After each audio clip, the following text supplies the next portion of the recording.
Along a quiet stretch of Quezon City, shaded by looming Balete trees whose roots twist like ropes into the earth, lies a road that has become the center of one of the Philippines' most enduring ghost stories. By day, Balete Drive looks unremarkable, a short avenue linking New Manila's neighborhoods. But after nightfall, when headlights are the only glow cutting through the branches, it transforms into something far more unsettling. For decades, people have spoken of a figure who lingers there, a pale young woman dressed in white, known simply as the White Lady of Balete Drive. The legend became widely known in the 1950s, when newspapers began reporting taxi drivers' unnerving testimonies. One account told of a driver who picked up a silent woman late at night. She asked to be taken down Balete Drive, and he obliged, only to find halfway through the journey that she had vanished from the back seat without a sound. Another story, published in the Manila press, described a motorist who swore he struck a pedestrian on the road. Panicked, he stopped and searched, but there was no trace of a body, only a lingering chill that raised the hair on his arms. Witnesses have long described her in similar ways, a young woman, her long hair loose, her gown flowing, her face either obscured by shadow or revealed in terrible clarity. Some drivers claim that when they glance in the mirror, they see her sitting behind them, her gaze fixed upon their own reflection. Others insist she drifts across the road itself, forcing sudden swerves that leave drivers trembling even after they realize the street is empty. Explanations vary.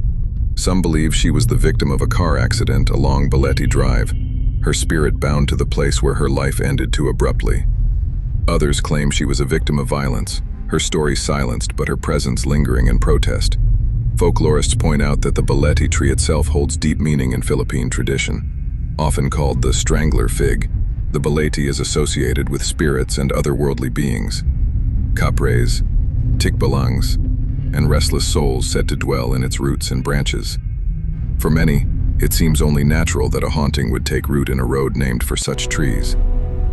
Through the years, the White Lady has stepped beyond folklore into popular culture. She has appeared in films, television shows, and books, cementing her place as the most famous ghost in the country. Yet even as she becomes part of entertainment, those who drive along Balete Drive after midnight speak of an unease that feels older and heavier. Taxi drivers share warnings with each other, reminding newcomers not to linger too long beneath the trees.